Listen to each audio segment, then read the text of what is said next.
Dance वाला भी अगर वीडियो डाल देना तभी सीना पर चढ़ के नाचने लगोगे तुम। खेसारी लाल जो भोजपुरी के सुपर स्टार है, ट्रेंडिंग स्टार है, सब है, लेकिन जातिवाद कीड़ा के हब भी है। आज इन्होंने ईरान बम करके गाया है, तो मैं चैलेंज करता हूँ वही अगला दिन 2-3 दिन बाद देखिएगा उसी पर 50 गाना आ जाएगा, अपना अपना जात के सब गा देगा ई बम वो बम करके। बताइए ये मानसिकता वाले कभी आगे बढ़ ही नहीं सकता है। अभी देखिए ना कि खेसारी लाल के गाना मार्केट में कोनो चल नहीं रहा है। वो क्या यही आपका औकात है? अगर हम सब जानते हैं कि आपने क्या क्या करके यहाँ तक पहुँचे हैं, क्या थे क्या बन गए हैं, सब जानते हैं। आपका औकात अगर दिखाएं तो फिर नाचने लगेगा पूरा खोल के, समझे ना। तो ये जातिवाद करते तहाँ तक ठीक है, लेकिन भगवान को जातिवाद में मत बांटिए।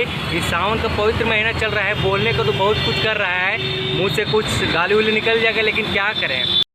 मैं कहता हूँ कि तुम जातिवाद करो। अगर तुम जातिवाद की पैदाइश हो, जातिवाद के ही कीड़ा हो, तो जातिवाद करो ना, कौन तुम्हें रोक रहा है। लेकिन यार भगवान को मत बांटो, भगवान को जातिवाद के काहे उसमें धकेल रहे हो, बताओ। बच्चा बच्चा सभे ब्रह्मांड के मिलल आशीष शिव से जती है ब्रह्मांड के। अब लोगों के मूर्ख बनाना छोड़ दे, और जो ये तू नामर्द वाला काम करना है ना, तो कुछ ओकरा में से मर्दानगी वाला काम करके दिखा, तब तो नाम पता होगा।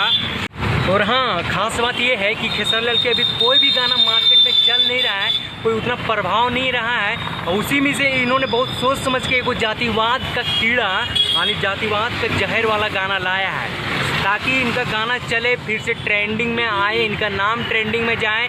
लेकिन आजकल के उतना मूर्ख लोग ना है, कोई भी समाज से हो, कोई भी जाति से हो, क्यों ना वो यादव हो, पासवान हो, भूमिहार हो, बबुआन हो, चाहे कोईरान हो।